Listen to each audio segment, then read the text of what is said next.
today's Toy Spot, we're having a look at the McFarlane Toys Movie Maniacs Series 2 Eric Draven, the Crow. The older Crow figures to be released. This comes, of course, from McFarlane Toys, also known, obviously, for his Spawn line.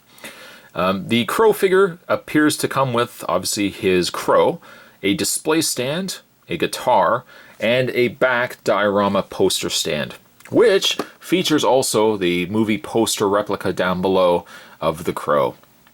Still one of Spot's favorite movie posters. Sadly, I don't have it in my collection just yet, but hopefully that will change at some point.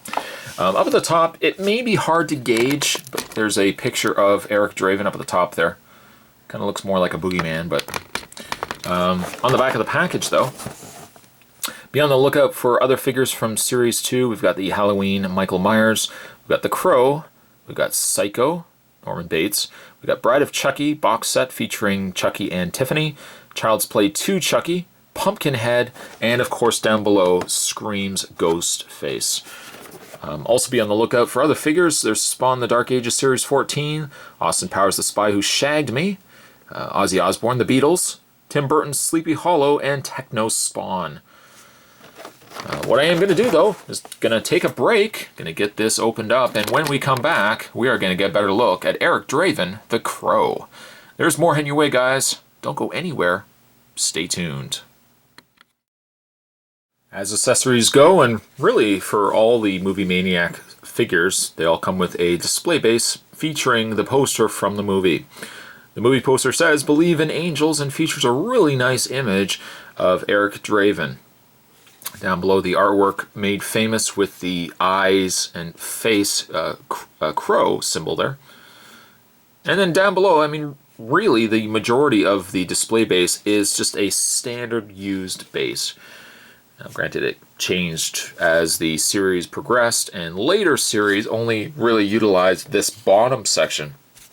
But like the earlier figures, really, again, have these impressive display stands, adorned and sculpted with all these really nice skulls and spines and bones and other fragments that should not really be seen outside of a human body, but certainly are all decked out and displaying in this movie poster. On the back, just some more skulls, but a really nice touch. I look at this; it reminds me of the Book of the Dead, the Necronomicon. So you get that. That sits perfectly, stands easily, easily on its own, and is a good way to display the figure. Put that behind the figure, and you've got yourself a nice showpiece. Moving that aside, Eric Draven also does come with his trusty guitar, which has really some good paint. I mean, for this being an older figure, Spot, I know sometimes makes it really says and really supports this line, even though these are more of a basic figure. I mean, a lot of these figures, again, are the figures that came out before NECA really was a predominant toy line, before Mezco was producing their stuff. McFarlane Toys was producing some really decent looking pieces. Yes, they didn't have a lot of the articulation that we come to expect now with figures, but still, you get a really nice array of not only accessories, but really decent figures out of it as well. The guitar has a rubber strap that you really could, if you wanted to, put on Eric Draven. And, you can just kind of have it to the side if you wanted to. Just kind of have it behind his shoulders if you wanted to. I'm just taking that off, putting that to the side. And, of course, Spot's just dropped him, but he does also come with his Crow. Could not have had a Crow figure without a Crow. And the Crow is pretty good. I don't know if... I think the legs are probably a little too fat. Maybe... I don't know if they're this yellow, but I think as a whole, it's a good-looking Crow. Between the wings and the... I mean, even just the pose that the Crow is in looks good. If I can bring the camera in, let's have a better look at the face. And hopefully the camera will... There we go. There we go. The face is pretty good, again, of the Crow. It's a much more simplified version of the Crow. I want to say Crow the character, but you know what I mean, the bird. And let's pick up Eric Draven. Sadly, the one thing that you probably see the issue with the figure is the way he's posed, he doesn't stand very well. And luckily he does at least come with a display stand. So at least you can put him on something. Speaking of putting things on something, there is 2 peg points. You may or may not see it. 2 peg points at the bottom of the crow's feet. And the crow, the Eric Draven crow at least, has 2 holes on his shoulders. You can take the crow and just line it up with those holes. I got one in there, and there's the other one. It immediately doesn't, you kind of have to do some adjusting to get it to stay in there. And it doesn't stay on very well. I would suppose, if anything, if you have no intentions to ever take the crow off, you could probably just even glue this on. But it's a shame that there wasn't an easier way. Yeah, if you can get one foot kind of really wedged in there, the crow stays on Eric Draven. And it's a nice touch too. I mean, when you obviously when you even bend the hand, and you just kind of got him in an interesting looking stance, the crow definitely looks nice on him. Just taking the crow off. You can see how easy it was just to take the crow off of Eric Draven. Now let's have a look at his face. His face, for that being an older figure, is not really all that bad. Would I say it looks like Brandon Lee? Probably not. Would I say it looks like a guy who's dressed up as the Crow? Absolutely.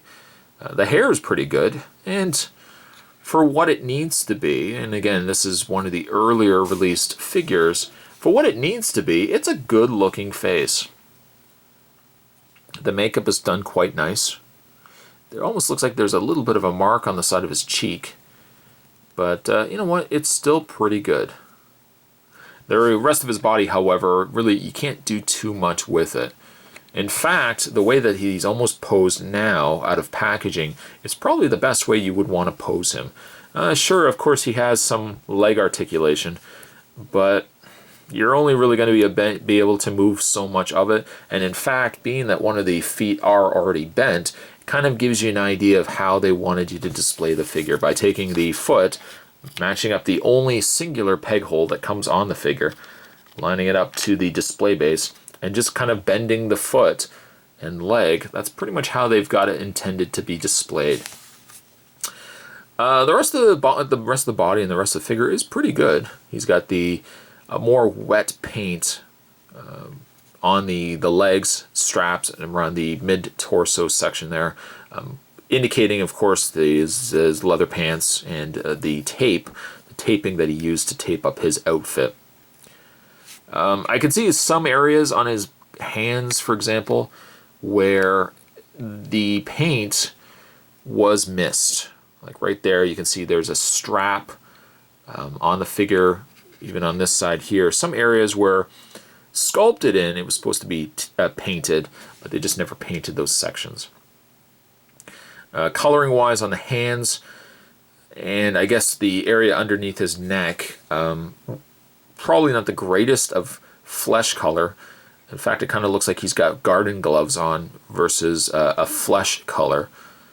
But again, it's a more basic figure. This figure really came out far. You know, even looking at the old cult classic figures, the old NECA cult classic figures were basic in their own right. But I mean, we're talking figures that even predated those. Articulation, though, his head rotates left and right. Not too easy, and when you start moving it too much, it throws off the sculpt on his neck. But the hair luckily covers a lot of it. His shoulders do rotate all the way around. His hands do rotate as well. So I don't know, depending on how you want to have him posed. And he has no waist swivel. This is basically just all sculpted in piece. And then once again, his legs do move back and forth. There doesn't appear to be any articulation in the feet. The feet are basically just sculpted in pieces. And really the boots as a whole look quite nice as well, without the laces and, you know, the just flopped open kind of thing. Yeah, it's not a bad figure. I think it's one of those figures that from a distance, let's see if I can actually get it back on the display base here. from a distance, I think the figure works where if you're walking by it, it has a really good presence. Like even like right here, it has a good presence to it. You get the crow successfully pegged into his shoulder and permitting it actually would want to stay. It looks good. It's only really when you start bringing, when you start looking closer at the figure that you start seeing that it has a lot of imperfections. It's not the greatest of head sculpts, it's not the greatest of body sculpts, but again, when you start looking at it from a distance, its presence really is felt. For that reason, I'm going to give Eric Draven a 7. If you have had a chance to ever pick up this figure, you probably can appreciate the overall effect that they were going for. If you haven't picked up the figure, and you really want a good looking crow, one that may not pose, I mean, don't expect this one to be posing, but we're not going to be, it doesn't look like we're going to be getting a lot of crow figures anytime soon. Of course, the Hot Toys crow, but I mean, that's 1/6 scale. That's something a lot taller than a standard action figure. If you're looking for just a really inexpensive, and to find this aftermarket is not that bad at all, to get him for probably about $8 to $10 at the very most, I think he's worth picking up. Today's toy spot, we're having a look at the McFarlane Toys Movie Maniacs Series 2. We're having a look today at the Crow, Eric Draven. Thanks for watching, guys, and certainly stay tuned. Spot's going to have more toy spots and other videos heading your way. Thanks for watching. I'll see you next time.